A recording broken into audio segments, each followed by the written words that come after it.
പരിപ്പും വെണ്ടയൊന്നും ഇല്ലാതെ എങ്ങനെ സാമ്പാർ റെഡിയാക്കി എടുക്കുക എന്നുള്ള ടെൻഷൻ വേണ്ടിട്ട്. ഇനി അതൊന്നും വേണ്ട നമുക്ക് സാമ്പാർ റെഡിയാക്കാൻ. അപ്പോൾ അതെങ്ങനെ റെഡിയാക്കി എടുക്കണമെന്ന് നോക്കാം.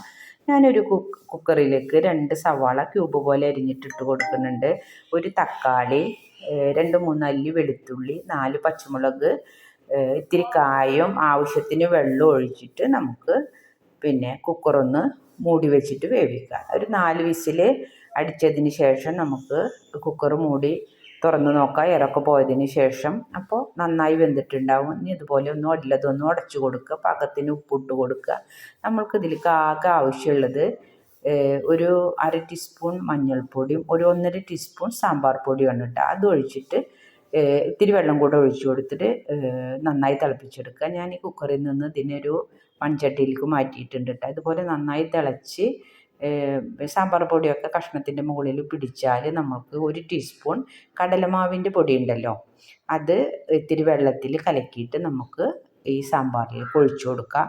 ഒരു കൈ കൊണ്ട് ഒഴിച്ചു കൊടുക്കുമ്പോൾ നമ്മളതിങ്ങനെ ഇളക്കിക്കൊണ്ടിരിക്കണം കേട്ടോ, അല്ലെങ്കിൽ കട്ട പിടിക്കും. എന്നിട്ട് അതിൻ്റെ കട്ടൊക്കെ ഉണ്ടെങ്കിലൊക്കെ ഒന്ന് ചെറുതായിട്ടൊക്കെ ഒന്ന് ഉടച്ചു കൊടുത്തതിന് ശേഷം ഇത് വീണ്ടും ഒരു 1-2 തിള വരെ തിളപ്പിച്ചെടുക്കുക. അപ്പോൾ നമ്മളെ സാമ്പാർ റെഡി ആയിട്ടാണ്. നിങ്ങൾക്ക് എൻ്റെ ഈ റെസിപ്പീസ് ഇഷ്ടപ്പെടുകയാണെങ്കിൽ ഒന്ന് സബ്സ്ക്രൈബ് ചെയ്യണേ. സബ്സ്ക്രൈബ് ചെയ്യാത്തവരൊക്കെ സബ്സ്ക്രൈബ് ചെയ്യണം, ലൈക്കും സപ്പോർട്ടൊക്കെ ചെയ്യണം കേട്ടോ. ഇതുപോലെ സാമ്പാർ റെഡിയാക്കാത്തവരൊക്കെ ഒന്ന് റെഡിയാക്കി നോക്കണം. നല്ല ഈസിയും നല്ല ടേസ്റ്റുമാണ് കേട്ടോ. ഇനി നമുക്കിതിലേക്കൊരു താളിപ്പ് റെഡിയാക്കി എടുക്കാം. അതിനായിട്ട് ഞാനൊരു പാനിൽ ഓയിൽ ഒഴിച്ചു കൊടുത്തിട്ട് കടുക്, അതേപോലെ ഉലുവ, വറ്റൽമുളക്, ഇത്തിരി പെരിഞ്ജീരകം, കായത്തിൻ്റെ പൊടിയും കൂടെ ഇട്ടിട്ട് നന്നായി മൂത്ത് വരുമ്പോൾ നമുക്ക് സാമ്പാറിലേക്ക് ഒഴിച്ചു കൊടുക്കുക. ഞങ്ങൾക്കിന്ന് ഇഡ്ഡലിയും സാമ്പാറും ആണ് കേട്ടോ.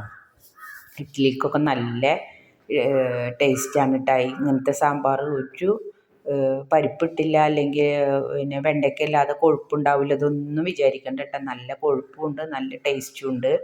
പരിപ്പില്ലാത്ത ഒരു കുറവും സാമ്പാറിൽ ഉണ്ടാവില്ല. പിന്നെ നമുക്ക് മല്ലിയിലും വേപ്പിലയും ഒക്കെ ഇട്ട് കൊടുത്തിട്ട് നമ്മളെ സാമ്പാർ മൂടി വെച്ച് കൊടുക്കുക.